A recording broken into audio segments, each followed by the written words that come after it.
Yeah. Hopefully. All right.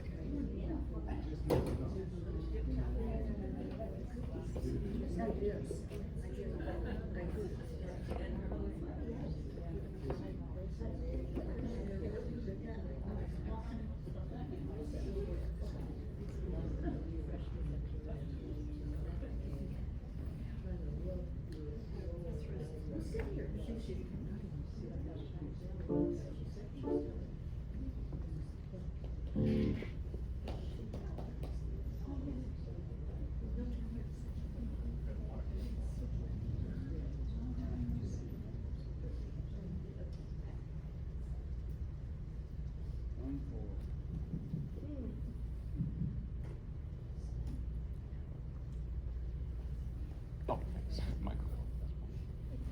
Okay. I think that helps, right? Oh. Hello? Oh, it works. They're better when it's turned on, you know. I was having it off. Well, I'm Robert Buxton, and I want to thank you all very much for coming out today. And especially, I want to thank Carissa Jacobs for having me. Can we give her some applause? Especially just now, very grateful because I got lost driving in here. I went to physical therapy, and they looked at me like I was from Mars. So anyway, made it here. What I do is I play classical piano, and I also speak about the music. I also do gospel. At the end, I'll play some Southern gospel if that's something you want. But I talk about the music, and I tell a lot of stories, sometimes too many. So we have a clock there. I'll have to sometimes remember to look at it. I don't want anyone to miss dinner on my behalf. So the first story I'll tell you is this program or project I'm doing right now, which is odd, really. When the pandemic started, which was a terrible and strange time I think for all of us, I watched a documentary, a PBS documentary called The Art of Violin. I highly recommend watching it. It's about people like Jascha Heifetz and Yehudi Menuhin, Nathan Milstein, the great violinists of the past. And I had this thought that I want to switch. Wow. Well, I guess that's a sign of something. He's saying, don't go there again. But I really was going there. I was thinking of switching from the piano to the violin. I told my wife, who's a pianist, the same thing. And she said, yeah, you could do that. I know somebody who did it. But you know, he had to practice 15 hours a day. And in 5 or 6 years, you'll be proficient somewhat. I said, well, we just had our first kid. So I said, you know, I'm too lazy to do that. But the next best thing would be to play arrangements of violin music on the piano. And there's some great ones. There's, which I'm going to play now, I mean, some by Busoni, some by Liszt, where the pieces are fully transformed into piano pieces, but they're still the same music. Wow. And I think this thunder, it brings us to the first piece, which is a very heavy, a very sad piece, and it's long. It's the longest piece on this program. This is a work by Johann Sebastian Bach, originally. It's called the Chaconne for solo violin. And the story behind it is that he wrote it. He came home from a long trip to find that his first wife, Maria Barbara, had died. And he just wrote this piece. And I think it's the stages of grief there. I mean, you can hear the sadness, the anger, the bargaining, the hope even, towards the end, towards the middle. And these stages of grief, unfortunately, as human beings, we all know them too well. And they don't come in any necessary order. You know, you can have one and then another feeling and then fluctuate. The point being that this music from the past, they're not by statues, these pieces. They're by humans like us, and they experience the same things that we did. Bach, of course, was a deeply religious man. He was an organist, composer for the church. And although this is a secular piece on the surface, a chaconne is a dance from Spain originally. It's actually a very mournful dance. possibly Latin America, but that's maybe a conspiracy theory, I don't know. But Spain, it's from Spain, definitely. But although it's a secular dance, you hear theological themes. I mean, you hear the Protestant hymn in the background, so to speak, in this all the time. So anyway, this is Bach's Chaconne for solo violin, here arranged by the Italian composer-pianist Ferruccio Busoni. And what Busoni has done is he's changed it considerably, because the original is for a solitary violin, but Busoni fills out the piece to cover the whole range of the piano. And it sounds like almost like an organ piece in this rendition. And a good arranger or transcriber is like a good translator in literature. I mean, think of literary translation. You read a book by Homer or something, you know, a good translation is not only going to be verbatim. Actually, that's not necessarily a good translation. A good translator puts their own personality into the translation and makes it work in the new language. So this is almost a new piece in this verse. So the Bach, Busoni, Chaconne in D minor to start. Very appropriate for this weather. And like I said on morning, it's a very, very heavy piece. So.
It's a beautiful piano. Some notes, it's the weather, some notes stick.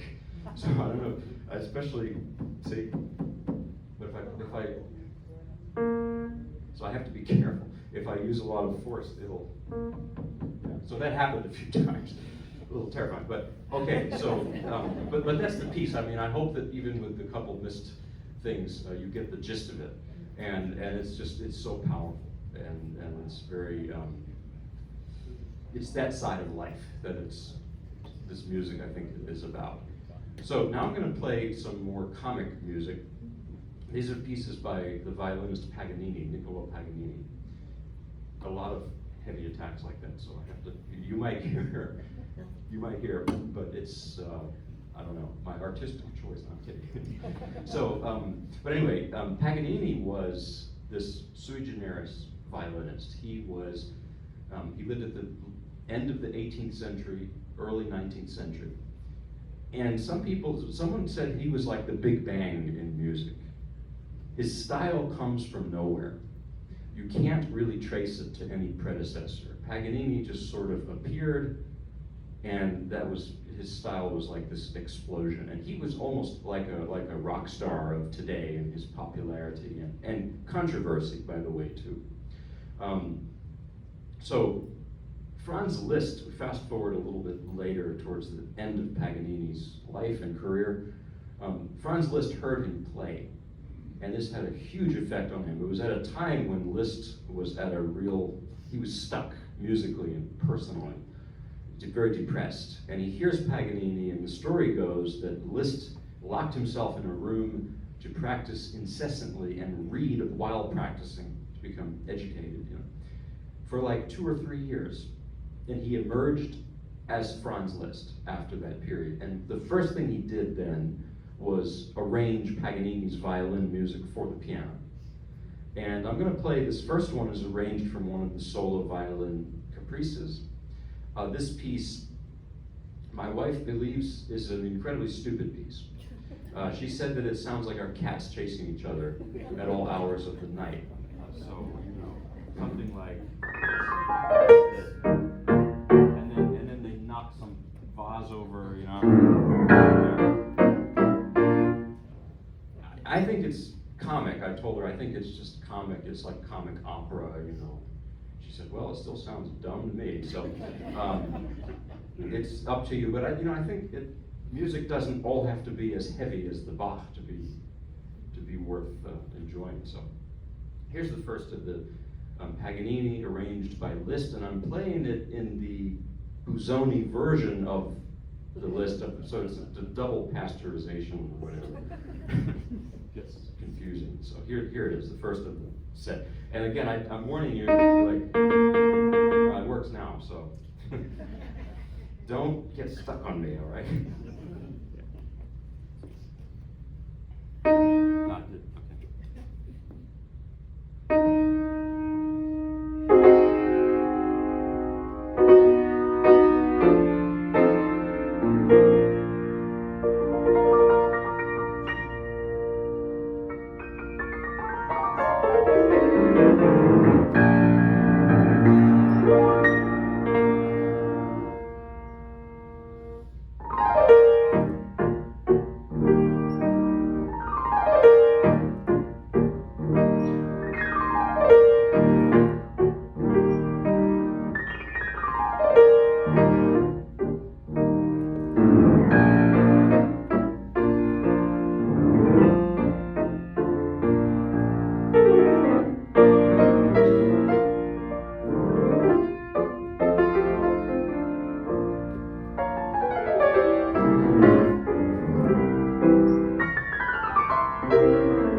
sort of, he's not respected all that much, I think, as he should be, I think, in certain circles. They think his music is shallow or whatever. I don't think so. I think if you look at Rachmaninoff, who loved Paganini, wrote the Paganini Rhapsody. Brahms, so many composers based their music on Paganini. And Liszt here. That I think I would say if Paganini was good enough for them, then he's good enough for us. So, at any rate, I'm going to play, this is a famous work in a slightly altered version that Busoni has changed a bit. But this is the Paganini, Liszt, Busoni version of La Campanella. And Campanella is based on the last movement of Paganini's second violin concerto. I noticed if I keep my hands really close to the keys, that thing may not happen. It did happen a couple times. So anyway, this piece is, the subject matter is the little bell that incessantly rings. And you can hear it in the top range of the piano constantly, like an obsessive idea. Another way to think of this is I was out the other day and some stupid fly was buzzing in my ear, and it had this, kind of, I hope you don't have that. So anyway, there's something about this melody it's almost like a gypsy piece. It has this kind of fiery quality to it. The tune is,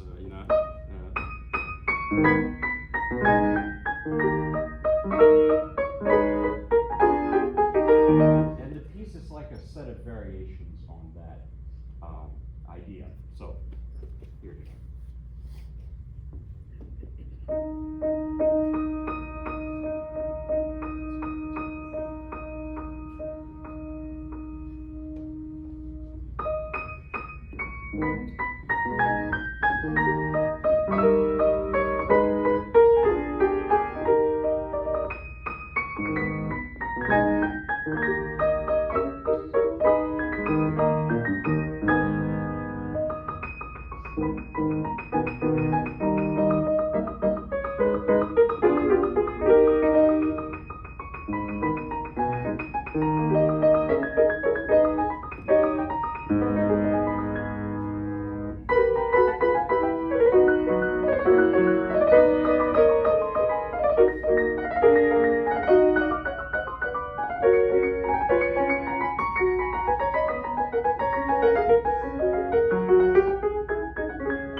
maybe one more crazy Paganini, and then some more mellow music. I think we all need something more mellow. But this is a piece, interestingly, it's arranged from the first Caprice by Paganini, and it's almost verbatim to what Paganini writes for the violin. Those previous two and the Bach you heard are quite altered to make it sound like a piano piece. This one, Liszt decided to almost change nothing and to actually put it on one line of music rather than the customary two. And it uses about this much, if you're over there, just about this much of the piano's range, just like a violin. That's the range of violin. So it's fascinating in that sense. And I learned it, and these pieces, they're not technical exercises. Yes, they work out the fingers, but that's not what they're all about. You could play Czerny exercises with that. Even those are not purely exercises, but I couldn't crack the piece. I like to think of music, I've told you these stories, I like to think of images or stories, and they make the piece click for me. So I asked my wife, I said, look, I was practicing, what do you hear here? Oh, please repeat the notes for me. It's terrifying. Anyway, she said, yeah, we have one of our cats. We like cats, as you can tell. One of our cats is a very erratic kitten all over the place. And she said, yeah, there's this stupid like merry-go-round toy that he plays with constantly. He whacks it and it goes around and then comes back. And that's what she said it sounds like, this it goes up and down.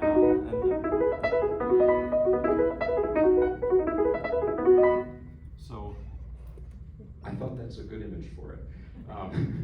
I gather she doesn't love Paganini, but that's okay.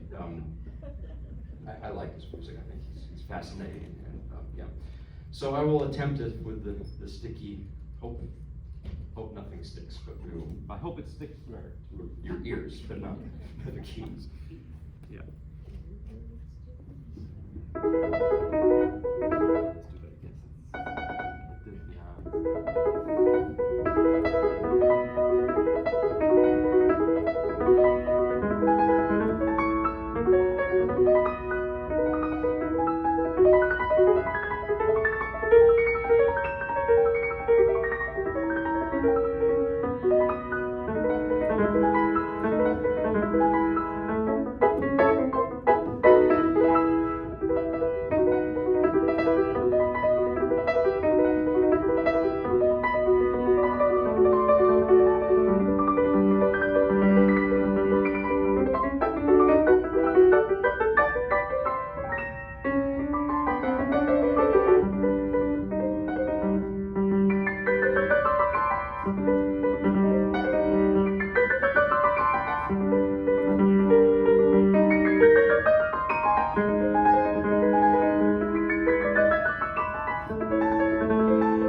So now a few very different pieces. These are salon pieces. They're more mellow, they're more lyrical, as promised. This is a piece by the French composer Gabriel Fauré, originally a song for voice and piano, but arranged here for piano by Percy Granger, a very oddball Australian. I won't say more, but if you look him up, he was maybe not the best person either, but lovely arrangement. This piece is frequently played on the violin and on the cello, not so much on piano solo. If I could sing it in French, I would, but I don't do that. So this is the next best thing. About playing arrangements, what I love about it is I can pretend to be something that I'm not. So I'm in my violin phase and I'm pretending to be one, although I'm not and never will be.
Hear that atmospheric sound, this background things like that. To me, that's like in French cooking, it's all about sauce, right? Well, that's the musical sauce right there. We'll come back to France in a little bit. I want to play a piece by an English composer, Sir Edward Elgar. This is, of course, originally a violin piece. It's called Salut d'amour, or Love's Greeting. Wrote it for his fiancée. And it's just a beautiful piece. It's a typical example of the salon music. There's salon painting. You know, salons were like this in the 19th century, smaller settings for concerts and artistic things. So he himself, Elgar himself, arranged it for piano. So like Paganini, you know, I've come across a lot of criticism of British composers, kind of like British food, which might be justified, but the music is not, well, I don't know, but the music is not justified because, well, Aaron Copland, who I absolutely love, is an American composer, he said this about Vaughan Williams's Fifth Symphony when it came out. He said, I felt as if, on first listening, that I was in a room, I was out in a field staring at a cow for half an hour. That was the effect of listening to that symphony. Quite an insult, so, you know, it's a good thing musicians don't insult each other today. That was irony. Okay, so here is the, what was I playing? The Elgar, Salut d'Amour, excuse me.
May go slightly over 5. If you do need to leave, I won't take offense, but I just, if that's okay, I don't know. Is 5, when does dinner start? At 5? Oh. It's okay. Okay, well, I'll think, okay, if I talk less, it's okay. So, let's do this. I'm going to play, I'll see how this one goes, a couple more maybe. This is Claude Debussy's The Girl with the Flaxen Hair. It's the only, so far, piano piece that's originally for the piano here. But you hear it on the violin often, so I guess it counts. Typical French Impressionism. Debussy hated that word for music, but it nonetheless sticks. His music is reminiscent of Monet and Renoir. And I think also the way that the music develops, it's like a stream of consciousness novel, or in this case, a poem, because it's short. But it's just, it doesn't go where you'd think it would go. It's like how we actually think. You know, we don't think in a linear fashion necessarily. I learned that, you know, when I was lost today driving. My mind was not going in a logical progression. So here is the Debussy La Fille aux Cheveux de Lin, the girl with the flaxen hair.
gospel or two, and it'll be right around 5. So this is a piece by a composer that hated Debussy. It was an earlier generation, Camille Saint-Saëns, and it's called the Étude en forme de valse. Étude, or study in the form of a waltz. So it's sort of a waltz, but sort of not. And it's very 19th century, sort of aristocratic sounding. I used to not like Saint-Saëns. I thought he was sort of surfacey, but it's wrong. I mean, he's just like Paganini. There's a lot of humor and almost sarcasm in there, which is, or irony. It's easy to miss that, I think. What else about this piece? Oh, well, Saint-Saëns he was an archaeologist, a mathematician, an astronomer, I think. He did all these things. He was an animal rights activist, I heard. I mean, I don't know how he found time to do all that. And he was a total child prodigy. So when he was very young in Paris, 10 years old, he played a recital. And at the end, he said as an encore, you, the audience, pick any Beethoven sonata from memory. I'll play it from memory. 30 of the 32 sonatas. I mean, what a little brat. So here is the Etude in the form of waltz. It's a piano piece. Of course, I was joking. I'm glad he was a brat because what he wrote. This is arranged for the violin by Eugenie Zais. There's a version, you hear it often on the violin. So, okay, I'm going to classically close with this. For the classical repertoire.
For coming, thank you very much. I thought I'll maybe end with one gospel and get you, well, hopefully there'll still be some food left, but if you need to leave, just please do so.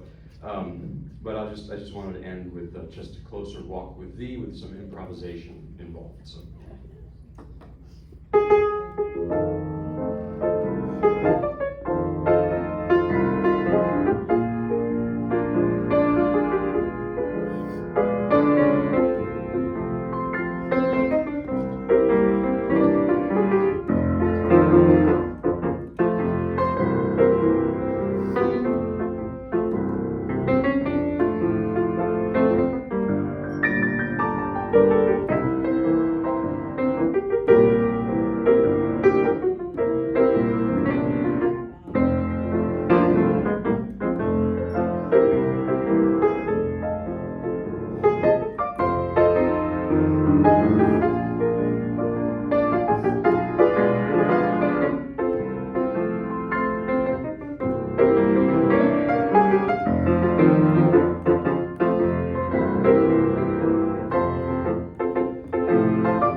I'm sorry? One more for dessert. Oh, of course, of course.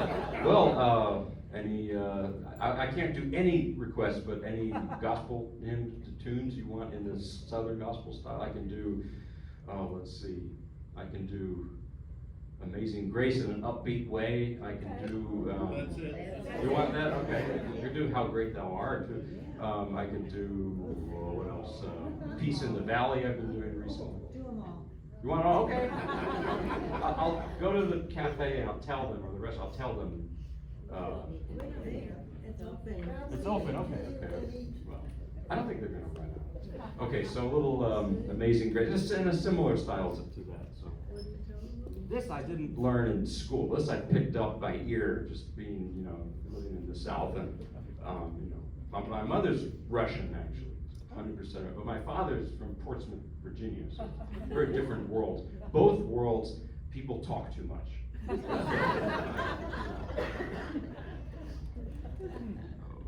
does it go again? Here.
Maybe, I don't want to overstay here, but the one thing that came to mind, I was playing that is a more country gospel version, which I love, of two Albert E. Brumley songs. One is, they're old, If We Never Meet Again This Side of Heaven, and also I'll Meet You in the Morning. You know, those are old gospel. All right, I'll see if I can countrify it a little bit.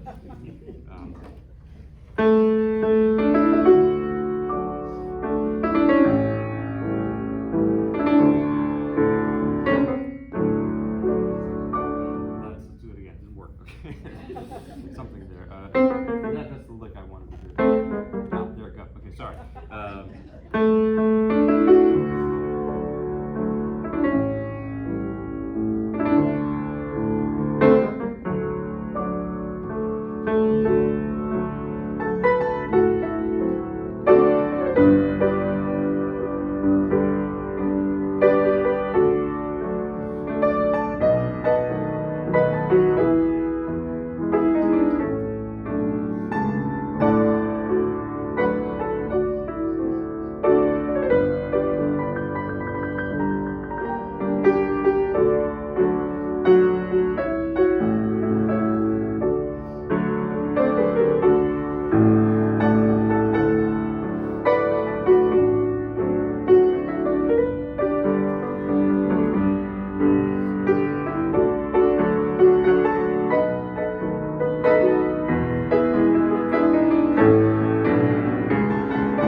up here.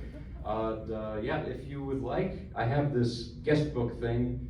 If you put your email in, I'll send you some YouTubes, free YouTubes, no spam, nothing. Would be great to stay in touch. But thank you very much, and I'm very grateful to Carissa Jacobs for having me, and it's been great. Stay indoors. I mean, I have to drive back. Come back again. Thanks, I would absolutely love to.